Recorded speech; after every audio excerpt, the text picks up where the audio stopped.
Today I'm going to show you how to install this vinyl fence. It's 2 panels, 3 posts to make a privacy wall next to a carport. Privacy fencing would be a vinyl fence, 6 foot high and by 8 feet long. Going to be going right across here to create like a privacy wall for the carport here at this house. This is what I'm installing. It's going to be the Freedom vinyl fencing emblem, and I purchased this at Lowe's. I'm going to be installing 2 sections, and so therefore I needed 3 posts, in which one of them is a line post, which is this one right here, which means it has a hole on each side of the post to be able to go right in a line with the fencing. And then I have 2 end posts, so there's only a hole on one side of the post instead of both sides, so that way it's a more finished look for the end pieces, which this would be like an end piece right here, and then the line piece would be for 2 sections butting up to each other. Here are the main tools that would be used to install this fence, and it'll be a post hole digger here, a spade shovel. I got a thing of mason's line, a tape measure, a level, which any size level will work. You can use one of those small like torpedo levels just to make sure that the posts are plumb. And then optional would be a pick in case you have to dig through some hard material. And other things too that might come up depending on your project, you might need a sawzall with a blade to cut through like any tree roots that you might have. And I notice here in this yard there are some tree roots here, so I just hope that I'm not going to run into any of those for the holes I have to dig, because that root was for it went to a 60-foot tall pine tree. So these are the tools, the basic tools you need. You can obviously upgrade from a post hole digger and go with an auger, like I did, because I had numerous projects I was going to use auger for, and this is what I decided to get here. It's the Ryobi 40-volt auger. So it's battery powered. It comes with a 8-inch auger bit, which this thing is a beast. It has teeth on here that are replaceable, so that way it stays in good shape for when you go to use it. Often I use it for other fencing, as well as digging holes, to even wide holes to plant plants with and trees. But I used to have one of those augers that were from Harbor Freight, a gas powered one, and that thing would take me a half hour to get started to dig one hole. So it was just better off to dig a hole by itself without it. So I just decided to upgrade to this battery powered one, and it starts up with no problem just by pulling the trigger. And it has a high-low setting as well as a reverse, so you can reverse the auger and it has an anti-kickback setting too. So if it gets hung up on something, it won't twirl around like other augers would. It'll stop. You can either put it in reverse to release whatever it was that it made it bind up. But it's definitely worth it if you have a large amount of fencing to do, and it definitely makes light work of digging posts.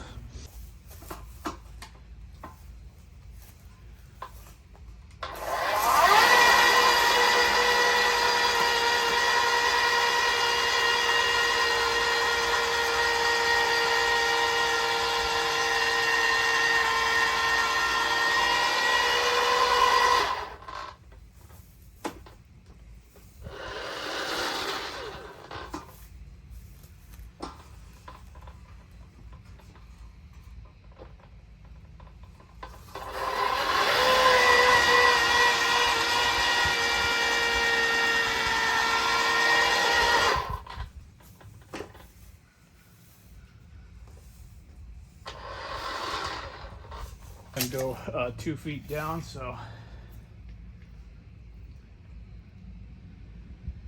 and I'm right about 2 feet. So you saw how quick that was to dig that hole. Granted, it is in sand, but still.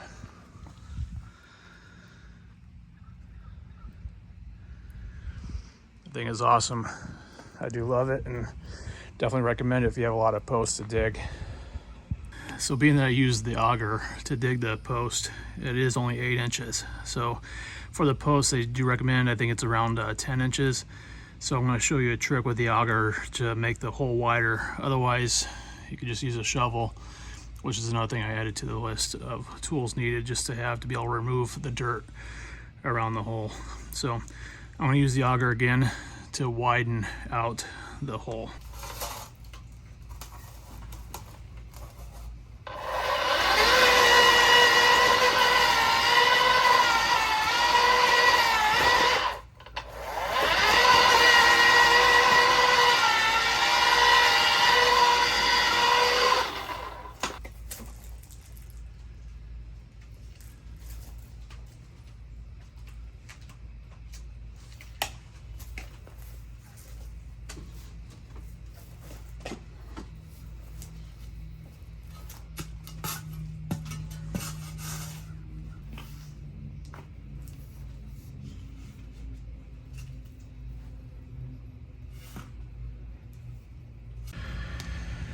So here are the instructions that came with the fence panel. You're welcome to pause the video so you can read the clear instructions. That way you know exactly what you're going to get into, in case I didn't cover something, but I'm going to be thorough on this one. But obviously for a full-blown fence, there'll be more things you'll run into as far as potential problems, but this will give you the general idea of how it works and how everything goes together.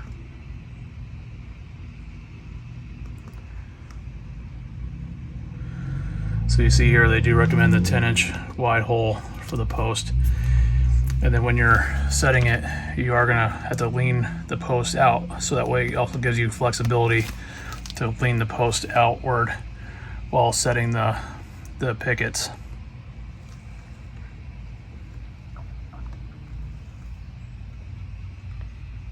Something I want to go over real quick with the posts here. So pay attention to which side is upright, obviously, because you got more space down here that's going to be in the ground.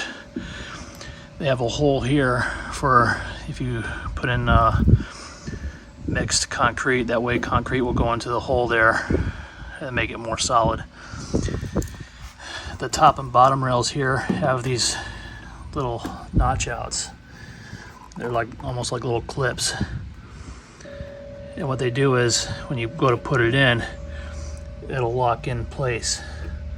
So you got to make sure you're absolutely ready to put it all the way in and lock it in place, because they have it on both sides here, which makes it really hard to pull out. So that's what holds it in place once you get in there.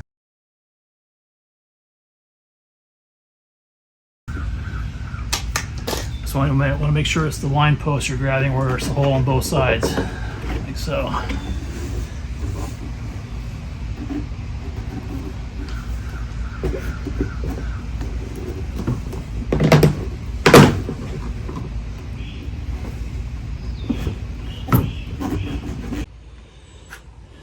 Okay, so I'm gonna start putting the pickets in the bottom rail, and you'll see like these panels have like a groove like this. It's like a tongue and groove system. So on the first starter strip next to the post, they have this, it's like a U channel. This U channel goes and covers this end, so that way it makes it have a nice finished end to it.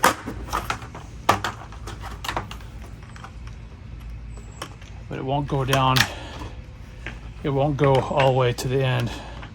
It'll be cut shorter than the pickets, because the top and bottom rail will be going across here. So just kind of slip it on like so.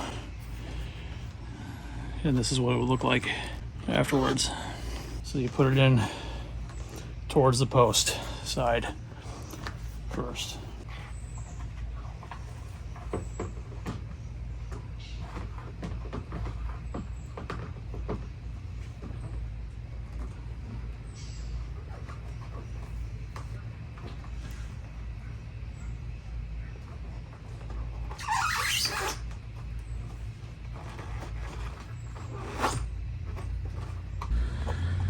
And that's what it looks like when it's in place in the bottom channel here.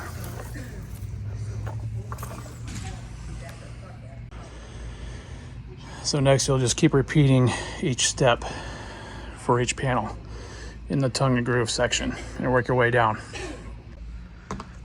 All right, once you get at least a few pieces in, I've seen on some others that they start off putting the top channel in loosely though, not all the way in with those tabs caught yet. So they leave it a little bit loose to where you can have it up at an angle. I put enough in now to where it's starting to lean over a little bit. So I'm gonna go ahead and put the top channel in lightly just to kind of help keep these pickets in track. And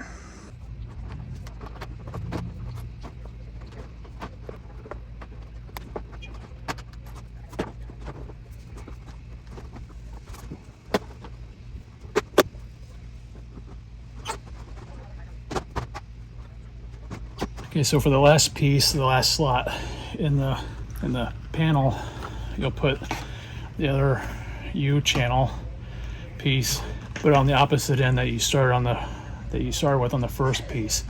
So cover up the groove end instead of the tongue end is what you started with first, or at least what I started with.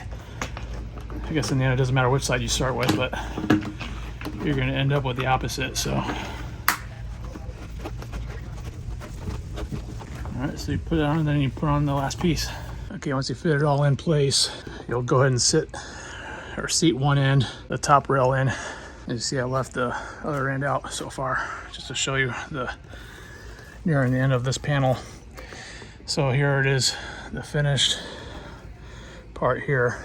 Then you'll go ahead and feed this in to where the tabs catch on that post. And then you'll start making sure everything's plumb and level before moving on to the next one, or before you start setting concrete. I'll set all these in place first. We'll go from there about setting concrete. At first we might just set it in and we'll see how they like it, as they might actually move the fence in the future, so we have to figure that out.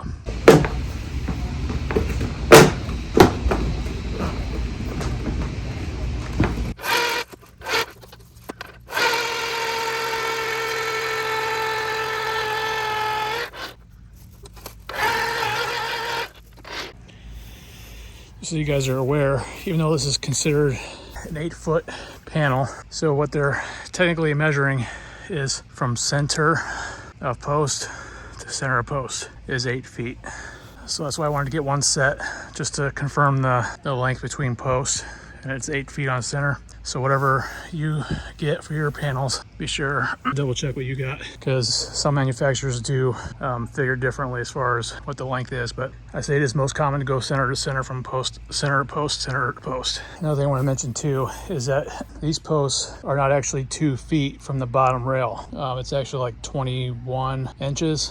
So confirm that with your post you have to make sure how far you need to set yours, because there's, depending on where you're at in the region, might be required to go with a 9-foot post, and then to go, the actual 2.5 feet, maybe even 3 feet deep. Just depends on your frost line where you're located. We're in Florida here, so we don't have frost. I'm only going about 20 inches deep, and in fact, some of these I'm going to be going a little bit shallower than that, because I want the bottom part of the fence to be level with the concrete over here. And this part right here might not show up on camera, but it is sloped down. So I want to raise this up some anyways when I go to set the post. And then that way I get an actual 6 feet above the concrete area then, or 6 feet, yeah, the true 6 foot height of the fence then. Okay, so the next step is to open up the other package for the other panel and just repeat the steps you did for this one. So we'll set the bottom rail here first, and then I'll put the other post in over here, set that in place, and then start setting the pickets,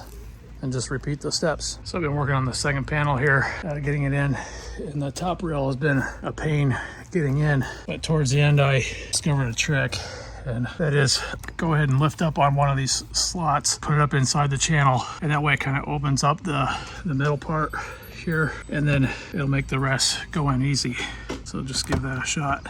Okay, now I'm getting ready to cement in the posts here. And what I went ahead and decided to do is put the stakes down and run a string.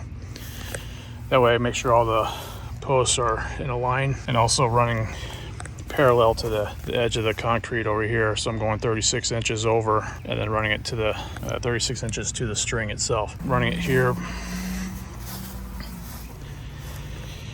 And one of the things that these fences allow you to do is go down slopes and have like it follow the slope.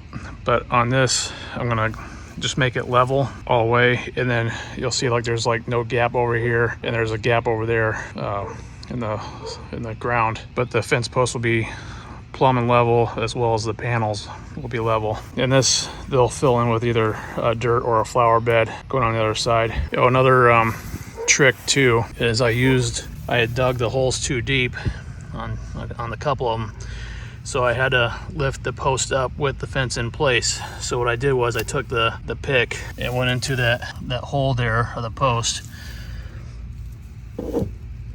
like so, and then I just lifted it up with my foot, and I was able to cram some dirt in underneath it to help support it until I get the concrete going and get it in place. So this is just another, maybe that's what those holes are actually for, but I know they're actually to allow concrete to go in and make it more solid. But at least that's another trick you could use with those posts. All right, so I'll get to mixing concrete next and then start pouring.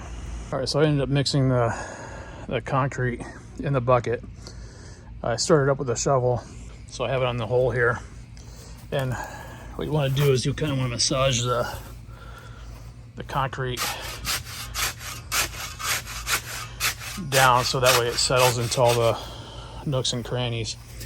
But as you're doing that, got to keep checking for level and then make adjustments as you need it. So we're good at this way. You got to check on the two sides at least to make sure it's plumb in both directions. I'll let that one go and I'll start mixing up more to start on to the next one then. Okay, I got all posts set in concrete now. And one other detail, if you want to go through the trouble. Well, first off, there are numerous videos out there where people just take concrete, dry concrete, and just set it in the hole. It's called dry set. That does work, but there was a fence channel of guys that actually compared pre-mixed concrete to dry set concrete, and the dry set was weaker. If you're like in a high wind area like Florida with the hurricanes, I probably wouldn't necessarily go with the dry set. I'd go and take the time to mix up a batch for each post. And anyways, one other detail you can do is take a trowel and trowel the concrete to where it be sloped away from the post. That way water runoff will go away from the post instead of towards the post. So take the time and trowel it around so water will shed off of it instead of go towards it. And as you're setting the post, be sure to constantly check the level and plumb of the post as you're going along and as you're adding concrete, because as you're adding concrete, it can adjust the top rail even and the plumb of the post in both directions. And the most important one in post to set is one for a gate. You want to definitely make sure that's dead on for dead on plumb. That is, as far as level in both directions. That way there won't be any gaps in the gate. And always check for plumb on each of the posts. And get the focus there.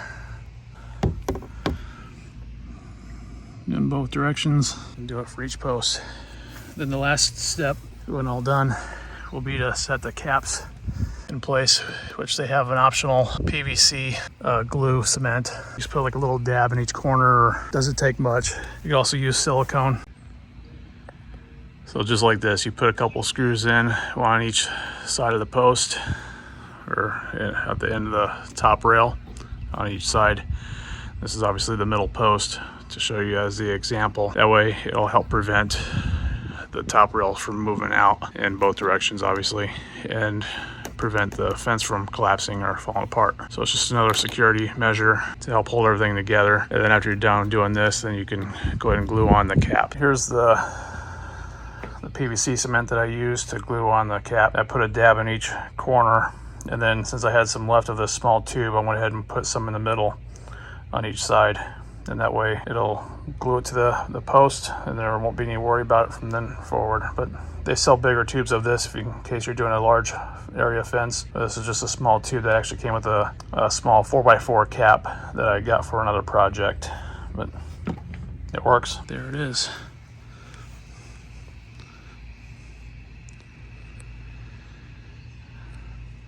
If this video helped you at all, give you inspiration to do it yourself, please give me a thumbs up. Consider subscribing for more tips and on DIY projects as well as review videos. I appreciate you watching. Let me know what you think in the comments below. Again, give me a thumbs up. Thank you.